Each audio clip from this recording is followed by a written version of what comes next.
3850ညှိနှိုင်းနဲ့ရောင်းဖွင့်ထားတဲ့ဒါကျွန်တော်ထောက်ကအိမ်လေးတစ်လုံးဖြစ်ပါတယ်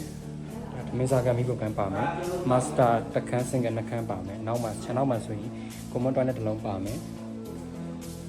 ဒါကတော့ယူယူခန်းနှစ်ခန်းဖြစ်ပါတယ်3850နဲ့ဖွင့်ထားတဲ့ခြံအခြေကတော့ပေ30 90အကျယ်ပေါ်မှာတိစောက်ထားတဲ့အိမ်လေးဖြစ်ပါတယ်စင်ကယ်ယူယူခန်းစတန်ဒတ်ခန်းနှစ်ခန်းပါမှာဖြစ်ပါတယ်ဒါကတော့ဒါအိမ်ခန်းကျယ်ဖြစ်ပါတယ်အခန်းကျယ်နေရာလေးဖြစ်တယ်ဒီနေရာတော့ဘုရားကျောင်းဆောင်ထားရမယ့်နေရာလေးဖြစ်ပါတယ်36ရာဒီတော့3850လို့အပွားညီနိုင်နဲ့ကြောင်းချပေးမှဖြစ်ပါတယ်2850